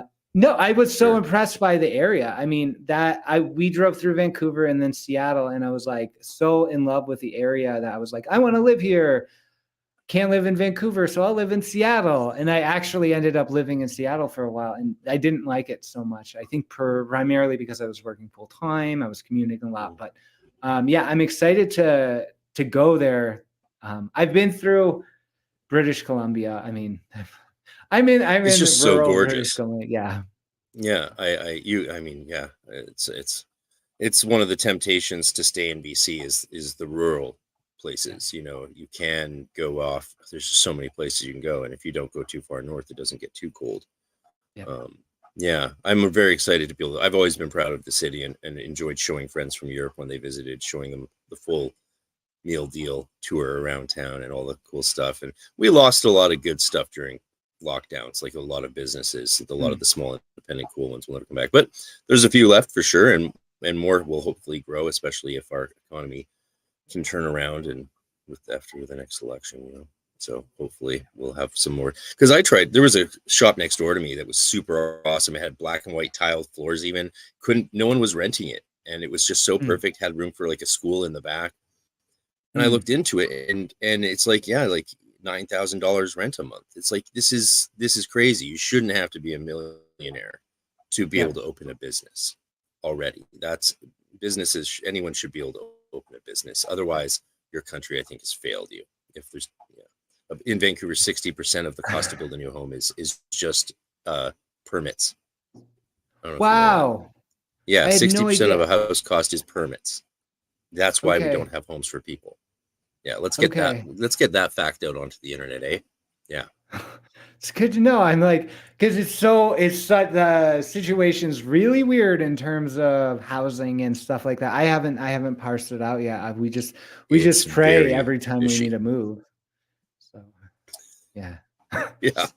I mean, what I do, the magic I do is I go to our 13-year-old who sometimes collects 4-leaf clovers and makes them into potions. I say, unless you do the magic right, we won't have a house to live in. Use your magic potion and find us a house and manifest it. And it always happens within like a week. We have really, really good luck. And I kind of credit our 13-year-old for his magic potion ability to help us find housing in this crazy time.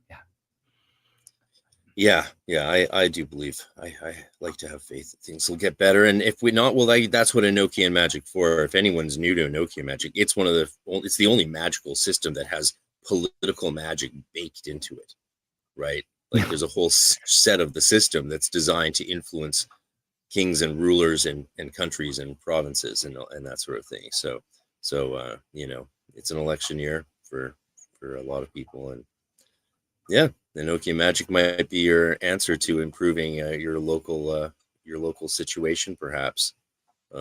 Yeah. I think a good use of magic, of course, is to try and encourage better people into politics, rather than try and battle against the evil wills of those who are already in power. Just try and do magic to invite better people and encourage them, fortify them, give them the temerity to actually do it. Because most good people don't want to go into politics. Most smart people don't want to go into politics, right? As they always would say, it's what do they call it? Hollywood for ugly people. Oh, it's funny. I always thought that was a stupid thing that people would say.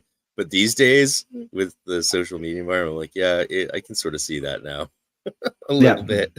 Yeah. I was just so tuned out of, had no interest in any of this stuff before lockdowns until, I think that's the same for many people. So it's a new world. Yeah. Anything we should talk about before we say farewell? I don't think we need to. Oh, I just reiterate how excited I am for Enochian and inspire anyone who's listening to sign up for that. I think that will be great. I'm very excited about that. So thanks for having me and doing all the work you're doing in this.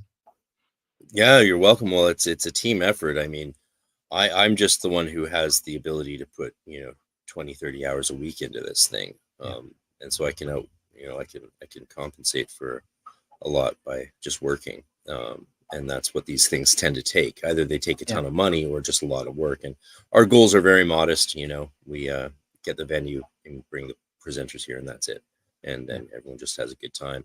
It's a private event too, so we don't need a liquor license. All we just need is insurance. People can bring their own food and stuff. And of course, if a ton of people sign up, more options open up, more speakers can be brought in.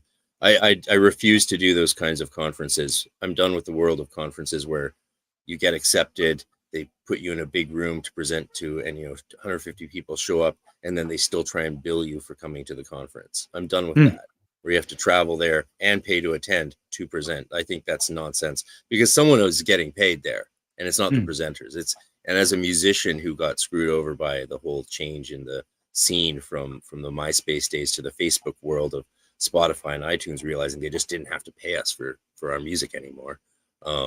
All of a sudden, right? I'm very allergic to that mentality of like, hey, you all work for free and I'll make some money. Fuck that. No, I'll work my ass off, and if I make you all enough money, maybe I'll get to reimburse some expenses. But other than that, let's just make this shit happen and put on an amazing event. And that's what I'm doing, because life's short.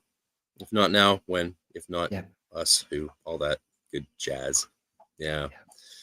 And and bringing in the whole UFO, alien, and dream element to Enochian conferences. It just makes so much sense to me because it seems so far out compared to a Christian pietistic approach to the magic, which is, you know, the traditional context for it.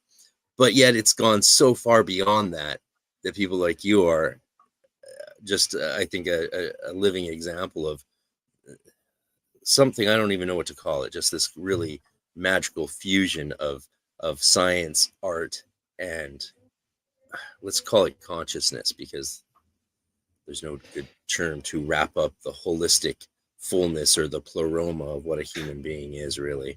Yeah. We're not a bunch of cells and matter, and we're not just our thoughts and ideas. I don't know what we are, actually. Maybe we are just light beings, like Medicus blog said. He had a response to your response, and it was this. Here it is. Oh, thank you. Yeah. That's kind. Yeah. Thanks to everyone who participated in the chat. It's a brave new world, and this is the new way of doing magic without fears. Live at last, with live comments, live call-ins, you name it. We're gonna continue on into infinity and beyond. Yeah, sponsored by Pixar. Yeah, man.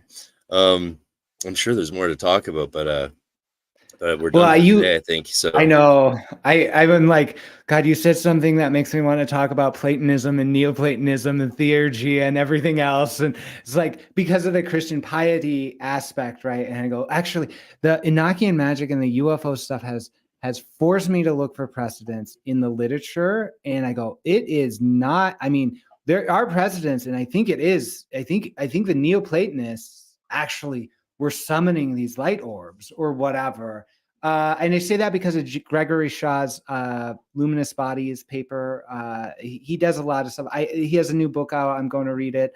But there's a couple other like clues way back then there. So the sense of the Christian piety and the magic, I will like, maybe actually it's there's much more context. And so we're sort of, I kind of see myself perhaps even saying, hey, actually, it's not just magic and Christian piety going hand in hand, but there's something else that's a deeper context that's coming through, and that sometimes it kind of gets hidden, and sometimes more is less hidden, and that perhaps we have more precedent in our esoteric history than we expect for what's happening nowadays.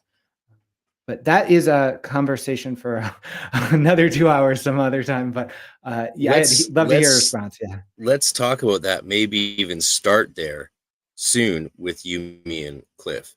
Perfect. Because the Neoplatonic point will be something he'll be right on top of that with us, I think. So yeah, let's Cliff, if you're, I don't think he's watching anymore, but yeah, let's make that happen ASAP, because that would just be a fun conversation. The three of us talking about more from the Enochian centric point of view of a practitioner and how that radiates out into the rest of our lives. That's I've got lots to say on that myself. So yeah, let's make this angelical threesome happen. That's great. Thanks everyone for watching on Facebook, on my page, and on YouTube, and we're even streaming this. This was streamed on X. Yeah, there you go. Cool. There you go. Because it can. I mean, that's the only answer. Why? Because it can. So thank you everyone for watching, and this has been Daniel Rekshan. You can check out his D-SETI.org, or you can check him out at the ArcaneResearchSociety.com presentation page for EnnochiaCon 2024. It's going to be amazing. It's going to be amazing, because nature rejoices in nature.